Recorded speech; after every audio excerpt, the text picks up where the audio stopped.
কখনো এ কথা বলেনি যে আমার এখনো খারাপ কাজ ছেড়ে দেওয়ার বয়স হয়নি।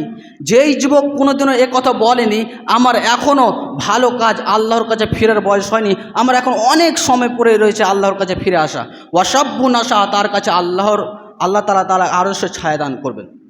আর যে ব্যক্তি নিজের যৌবনকে অতিবাহিত করে দিয়েছে হেলাই ফেলাই, কাটিয়ে দিয়েছে নেশা দ্রব্য পান করতে, কাটিয়ে দিয়েছে খারাপ কাজে, কাটিয়ে দিয়েছে অন্যায় কাজে, এবং সে বৃদ্ধ বয়সে এসে আল্লাহর ইবাদত করছে, বৃদ্ধ বয়সে নামাজ রোজা করছে, বৃদ্ধ বয়সে এসে মসজিদে পড়ে থাকছে, হয় সে আল্লাহ পাক রব্বুল আলামিন তাকে জান্নাত দিয়ে দিবে, আল্লাহর রহমতে সে জান্নাত পেয়ে যাবে। কিন্তু অসাব্বুন নাশা যে পয়েন্টটা রয়েছে, যে কালচারটা রয়েছে, সেখানে সে অ্যাড হতে পারবে না। সেখানে অ্যাড হতে গেলে আপনাকে যৌবনকালে আল্লাহকে ইবাদত করে খুশি করতে হবে। সম্মানিত দিনী ভাই, শেখ সালেহ আল উসাইমিন রাহমাহুল্লাহ তিনি বলছেন, যদি আমরা যুবকদেরকে অনুসন্ধান করতে যাই, যুবকদেরকে যদি আমরা সমস্যার অনুসন্ধান করতে যাই, তাহলে এদেরকে তিনটি ভাবে বিভক্ত করতে পারি।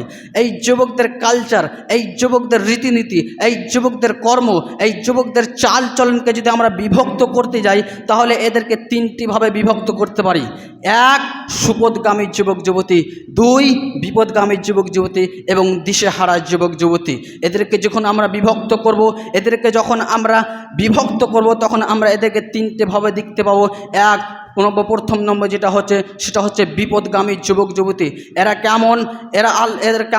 এদের মধ্যে আকীদার বিভ্রান্ত দেখতে পাওয়া যায়। এরা রীতিনীতিকে ছেড়ে দিয়েছে আল্লাহ এবং তার রসুলের, এরা দিন দুনিয়া সব কিছুকে ছেড়ে দিয়েছে।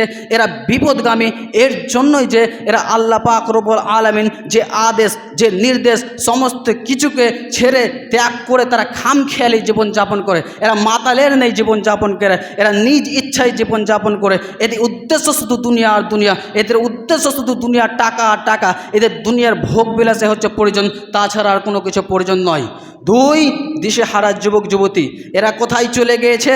এরা তো পেয়েছে দুনিয়া, এরা তো পেয়েছে ধর্ম, এরা তো পেয়েছে টাকা, এরা তো পেয়েছে আকীদা, এরা তো পেয়েছে আল্লাহ এবং তার রসুলের কিতাব। তারপরেও কেন এরা দিশেহারা হয়ে গেল? এদের মধ্যে চলে এসেছে মতামত, এদের মধ্যে চলে এসে বিতর্ক। এরা যে জিনিসে পা বাড়ায় এদের আকীদার বিভ্রান্তিতে জড়িয়ে পড়ে। এরা যখনই আল্লাহ এবং তার রসুলের কিতাবকে মানতে যায়, তখনই তারা বিতর্কতে জড়িয়ে পড়ে, তখনই তারা নৈতিকে জড়িয়ে পড়ে, তখনই তারা অন্যায় কাজে জড়িয়ে পড়ে। আমরা তো পেয়েছি, আমরা তো কোরআন পেয়েছি, আমরা তো হাদিস পেয়েছি, আমরা তো সেই শুনতে পাই বড় বড় শেখদের কাছে আমরা শুনতে পাই সেই কোরআনের অনুবাদ, সেই কোরআনের তাফসির, হাদিসের ব্যাখ্যা, আল্লাহ রসুলের সুন্নাহকে তো আমরা শুনতে পাই। কিন্তু আজ আমরা আমাদের মনে অনুধাবিত করতে পারছি না, আমরা দিশেহারা হয়ে যাচ্ছি। আমরা তো মনে করছি কোরআন হাদিসকে মানব, আমরা তো মনে করছি যে কোরআন হাদিসকে আঁকড়ে ধরবো।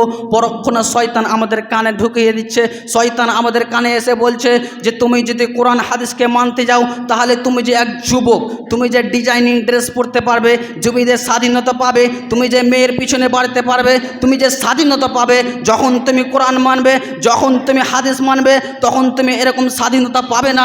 যখন তুমি কোরআন মানবে, যখন তুমি হাদিস মানবে, তখন তুমি এরকম স্বাধীনতা পাবে না। কারণ তোমাকে বেঁধে দিবে, অন্যায় করে দিবে, তোমাকে বেঁধে রেখে দিবে সীমাবদ্ধ করে, তোমাকে আটকে দিবে সীমাবদ্ধ করে। কারণ হচ্ছে কোরআন মানুষকে সীমাবদ্ধ করে দেয়, কোরআন মানুষকে আটকে দেয়। তুমি চেয়েও নিজের মন মতন জীবনযাপন করতে পারবে না। কোনো যুবক যদি বলে মাই লাইফ মাই রুলস, তাহলে চলবে না। কারণ তুমি যখনই পড়ে নিয়েছো আশহাদু আল্লা ইলাহা ইল্লাল্লাহ মুহাম্মদ রাসূলুল্লাহ, এর মানে হচ্ছে তুমি আল্লাহকে এক বলে বিশ্বাস করেছো, এর মানে হচ্ছে তুমি রাসূল সাল্লাল্লাহু আলাইহি ওয়াসাল্লাম তার উম্মত বলে, রাসূল সাল্লাল্লাহু আলাইহি ওয়াসাল্লামকে তার নবী বলে বিশ্বাস করেছো।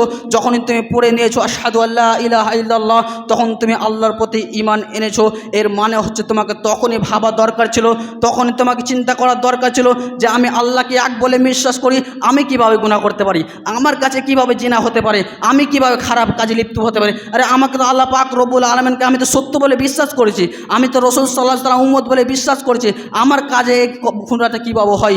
যেমন কোনো ঘোড়ার পিঠে যখন লাগাম পরিয়ে দেওয়া হয়, সেই ঘোড়াটা ভাবতে থাকে আমার আর নিজের লাইফ থাকলো না, আমি আর নিজের মন মতন চলতে পারি না, কেননা আমার পিঠে রয়েছে লাগাম, আমি আর নিজের মন মতন জীবনযাপন করতে পারি না, যতক্ষণ না আমার মালিক আমাকে সেখানে নিয়ে যায় আমি সেখানে যেতে পারি না। ঠিক তেমন শুনে রাখো যুবক, যেই দিন থেকে তুমি ছোটোবেলায় পড়ে নিয়েছো আশহাদু আল্লা ইলাহা ইল্লাল্লাহ মুহাম্মদ রাসূলুল্লাহ, সেই দিন থেকে তোমার কালিমা তাওহীদে তোমার পিঠে লাগাম পরিয়ে দেওয়া হয়েছে, সেই দিন থেকে তোমার পিঠে কোরআন এবং হাদিসের হাদিসের লাগাম লেগে গেছে, তুমি চেয়েও খারাপ কাজ করতে পারো না, তুমি চেয়েও অন্যায় কাজে লিপ্ত হতে পারো না, তুমি চেয়েও অন্যায় কাজ করতে পারো না, তুমি চেয়েও জেনায় লিপ্ত পারো না।